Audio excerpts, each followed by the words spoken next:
President, the Senate has now invoked cloture on the nomination of Brenda Mallory, President Biden's nominee to serve as the chair of the White House Council on Environmental Quality.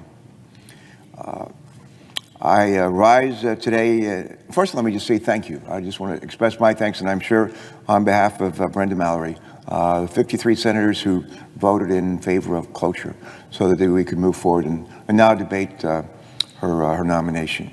So we thank each and every senator who cast that supporting vote. But I rise in support of Ms. Mallory's nomination to this important position. This is a position a lot of folks never heard of, but it is a hugely important one. And I urge our colleagues to now join me in supporting in confirmation a highly qualified nominee as well. The chair of the White House Council on Environmental Quality, or CEQ, as we call it, may not be the first position many Americans think about when they consider consequential presidential appointments. But it is a crucial body, critical body, with considerable sway over our nation's health and environment. One of my mentors was a Republican named Russ Peterson, great leader of the DuPont Company for many years, governor of Delaware, and later served as chair of the White House Council on Environmental Quality during the administrations of both Richard Nixon and Gerald Ford. Governor Peterson used to refer to his role as chair at the Council on Environmental Quality as somewhat that of an orchestra leader, an orchestra conductor.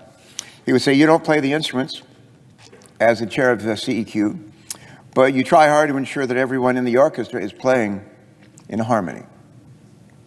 The CEQ chair coordinates action across the entire government in order to ensure federal agencies are working in harmony, that every federal decision advances the objectives of economic growth, of better public health, and of stronger environmental quality.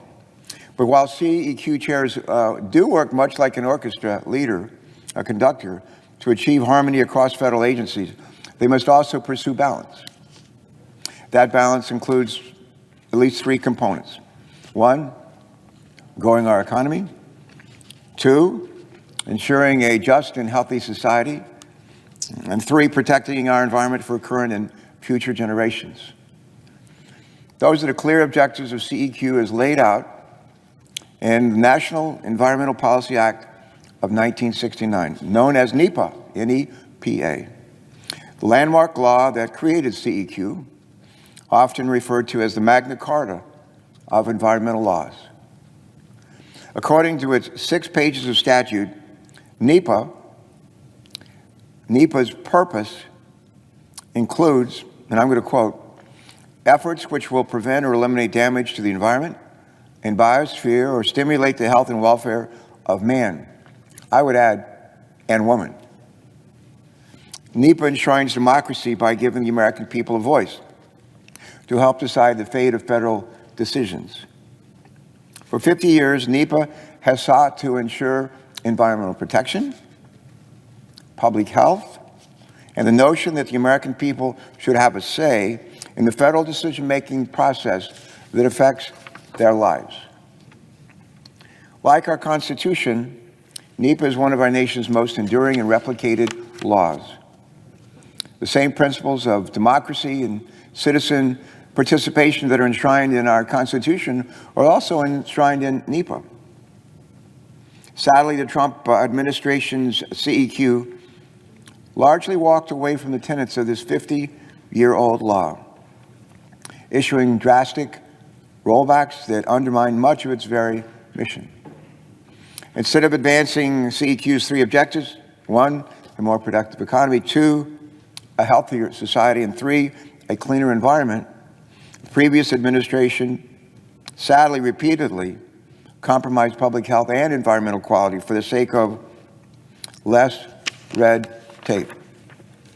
So one of the many tasks ahead for the next CEQ chair will be to get us back on track, to harmonize our efforts to address the climate crisis, to safeguard public health, and to ensure that we're treating others the way we want to be treated. If that sounds familiar, it should, because that's the golden rule. which is found in every major religion on this planet. There are few people as well qualified to tackle this challenge as Brenda Mallory.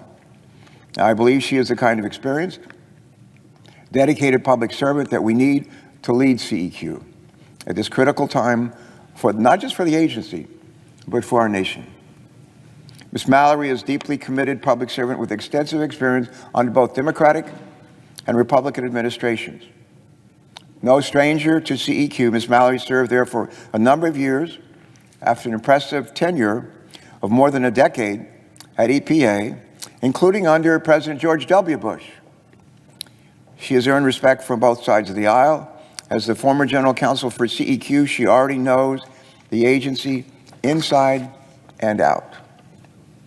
Her experience, her reputation as a collaborative, pragmatic leader helped to explain why she has garnered broad, bipartisan support among environmental leaders who have served before her. Get this, 13 past Republican CEQ and EPA appointees, including a former CEQ chair and 4 different Republican EPA administrators, have publicly praised Ms. Mallory and urged her confirmation. Now, that doesn't happen every day, as the presiding officer knows. But among those former Republican EPA administrators who have urged her confirmation are these: Bill Riley, Christine Todd Whitman, Michael Levitt, Stephen Johnson, and James Connaughton.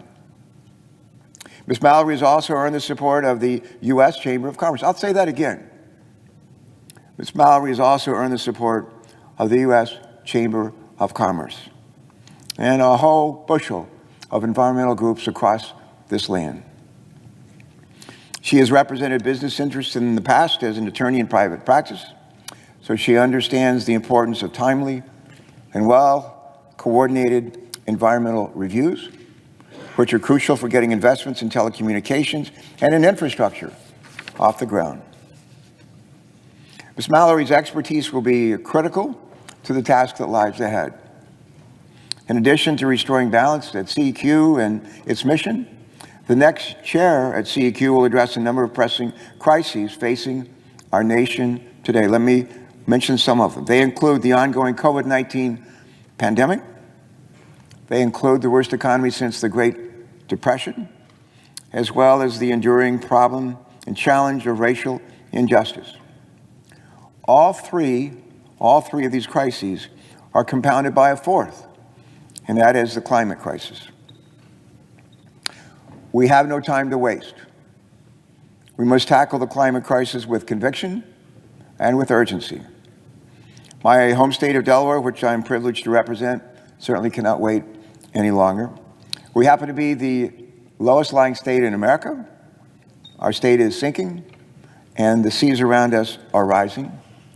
This is felt by other states across the country too. Climate change is an issue that hits red states and blue states alike. Our colleagues John Neely Kennedy and Bill Cassidy tell me that from Louisiana, Louisiana loses, get this, a football field of wetlands to rising sea levels every 100 minutes. Let me mention that again. Louisiana loses a football field of wetlands to rising sea levels every 100 minutes. Another part of the country, in the Midwestern part of our country last year, hurricane force winds flattened over half the corn and soybean crop in Iowa, literally in the span of about a week, maybe even in the span of about a day. Out on the West Coast, wildlife fires raged across California as big as the sides of Rhode Island, while floods in Florida damaged homes and roads, and deadly ice storms a month or two ago left millions in Texas stranded without power or water. Natural disasters and extreme weather don't discriminate. They impact all of us. Brenda Mallory knows this. She understands the gravity of the situation and the immense challenge she has ahead of her should she be confirmed. I know she's ready to seize the opportunity ahead of her in this role. She also knows that the laws we write and the decisions we make can affect who faces the brunt of the consequences. For too long, communities of color have disproportionately suffered from our environmental policies. From chemical contaminants in drinking water, to toxic air pollution from our roads and our factories, our most marginalized citizens are too often exposed to environmental public health risks and left behind by our investments and policies. We need to work to improve environmental outcomes for all Americans. All Americans. Brenda Mallory, at the helm of CEQ, can play the leadership role that's needed in addressing environmental justice and meeting the challenges of climate change in a way that lift up all communities and achieve a brighter, more equitable future for each one of them. As we address the crises we face, we have an opportunity to improve people's lives today and for future generations. To do that, we need principled, enlightened leaders. We need leaders who are humble, not haughty. Leaders who have the heart of a servant and understand that their job is to serve, not be served. Leaders who unite, not divide. Leaders who build bridges, not walls. I'm confident that Brenda Mallory is just that kind of leader. She will bring integrity, she will bring honor and humility to her role, just as she has done in her decades of service to this country. As chair of the Council on Environmental Quality, she will be a leader who brings people together to form lasting solutions to the challenges that we face today. And with that in mind, I strongly urge each of our colleagues to join me in supporting her confirmation. I thank again those who voted for cloture a few minutes ago. And with that, Mr. President, I yield the floor. Thank you.